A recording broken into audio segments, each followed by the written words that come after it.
Assalamu alaikum everyone, welcome back to Environmental Science near pair और आज हम pollution के आम्बिट के अंदर रहते हुए रादर इक्वेटिक पोल्यूशन के आम्बिट में रहते हुए जो दूसरा इशू है जो कि बड़ा पूछा जाता है आपके एग्ज़ाम्स के अंदर, दैट इज़ यूट्रिफिकेशन, उसके ऊपर हम गुफ्तगू करेंगे।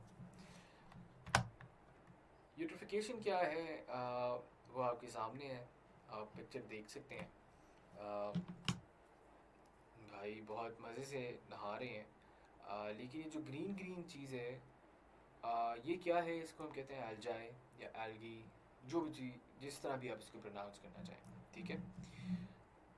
यूट्रिफिकेशन एसेंशियली आपका एक प्रोसेस है जो कि कैटलाइज करता है इसकी, ये जो आपको ग्रीन ग्रीन नज़र आ रहा है सारा एल्जी या एल्गाई, इसकी प्रोडक्शन को, एंड एज अ कॉन्सिक्वेंस वो कैटलाइज करता है। कैटलाइज का मतलब यानी वो स्पीड अप करता है एक नेचुरल प्रोसेस को, जिसके तहत आपकी जो लेक है it becomes a dead lake, या जो वाटर बॉडी है it becomes a dead water body. Dead का क्या मतलब है इसको मैं आगे एक्सप्लेन करता हूँ। तो यूट्रिफिकेशन एसेंशियली एक ऐसा प्रोसेस है, मैं रिपीट कर दूँ, जो कि कैटलाइज करता है the death of an aqueous body, the death of a water body, ठीक है। It can be a lake, it can be a pond, it can be anything for that matter. तो ये यूट्रिफिकेशन है। अच्छा,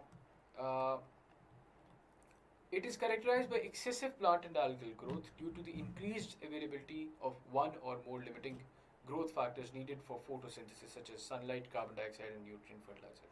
explain करता हूँ मैं आपको। यूट्रिफिकेशन यहाँ तक तो आपको समझ आ गई कि ये एल्गल ग्रोथ को और एक्सेसिव प्लांट ग्रोथ को इन्हांस करता है, कैटलाइज करता है, ठीक है। और it is characterised by it. Eutrophication एक नेचुरल प्रोसेस का नाम है, लेकिन हम जिस एंगल से पढ़ें हम इसको पढ़ें इसके कैटालिसिस, ये इसके इन्हांसमेंट की प्रोसेस, इन्हांसमेंट के एम्बिट से पढ़ें। यूट्रिफिकेशन जो है उसके अंदर क्या है, आपकी वाटर सरफेस के ऊपर एल्गल ग्रोथ का हो जाना। अब ये देखिए, अगर आप इस पिक्चर को पीछे ज़रा गौर से देखें तो हो क्या रहा है कि आपकी अगर एक वाटर बॉडी है उसकी सरफेस के ऊपर एल्गल ग्रोथ हो रही है, ठीक है। एक एक आप कह लें कवर बिछ रहा है, एक शीट बिछ रही है ऑफ सम प्लांटेशन। तो उसका एक कॉन्सिक्वेंस क्या है? उसका कॉन्सिक्वेंस ये है कि पानी के अंदर मौजूद जो प्लांटेशन है, जो पानी के अंदर मौजूद प्लांटेशन है, जो पानी के अंदर, जो वाटर बेड के अंदर प्लांटेशन होती है ना, सी बेड के अंदर, वाटर बॉडी के अंदर प्लांटेशन मौजूद होती हैं, वो प्लस आपकी जो फिशरीज हैं उन तक सनलाइट नहीं पहुंचती, ठीक है। कार्बन डाइऑक्साइड वहां तक नहीं पहुंचता क्योंकि ऊपर एक आपकी लेयर आ गई है जो कि हवा का जो डायरेक्ट ताल्लुक है विद द एयर, उसके बीच में एक हिंड्रेंस बन रही है। In the same manner sunlight के लिए एक हिंड्रेंस बन रही है, ठीक है। तो ये कुछ सीधा सीधा चीज़ें होती हैं जो कि आपके वाटर बेड तक नहीं पहुंच रही होती हैं। फिशरीज का इसका नुकसान है, आपकी जो वाटर बेड के ऊपर प्लांटेशन है उसके नुकसान है।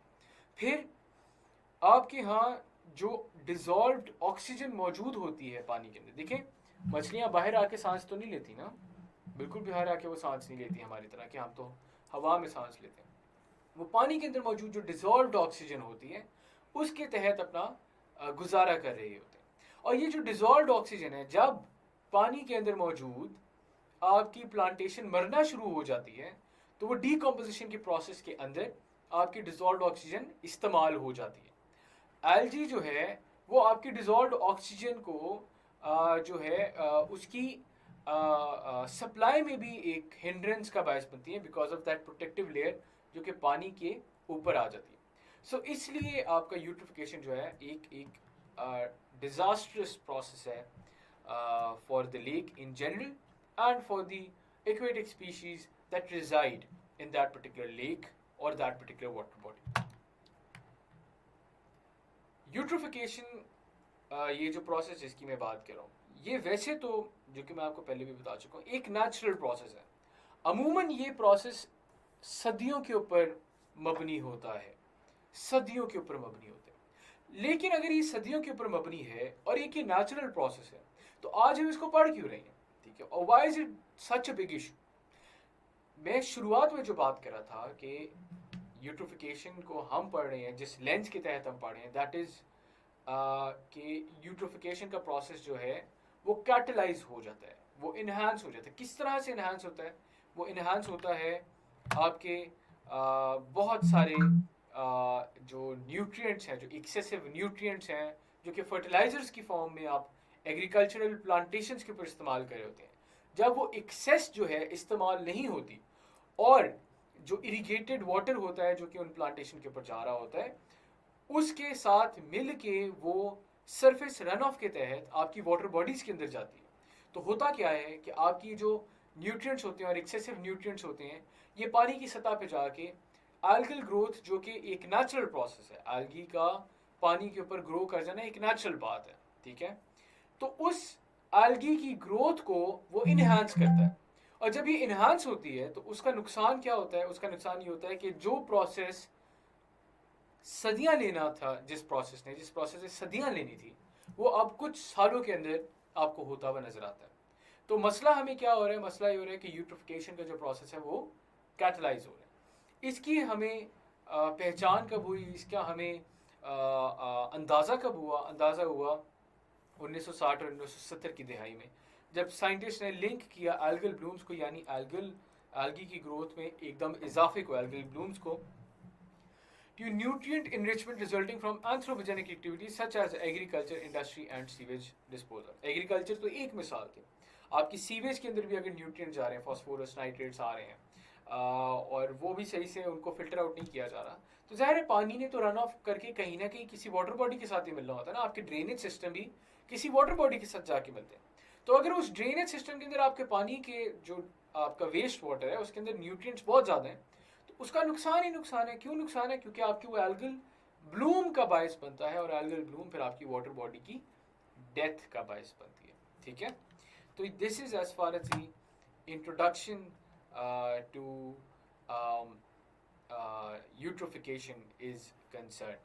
So before I move on with the causes, I think हम यहाँ पे एक ब्रेक लेते हैं छोटी सी, और फिर हम अगली स्लाइड से हम कॉजेज़ की तरफ और यूट्रोफिकेशन की पूरे प्रोसेस को एक ओवरव्यू लेते हैं यूट्रोफिकेशन के प्रोसेस का। तो अगली वीडियो में आपसे मुलाकात होती है।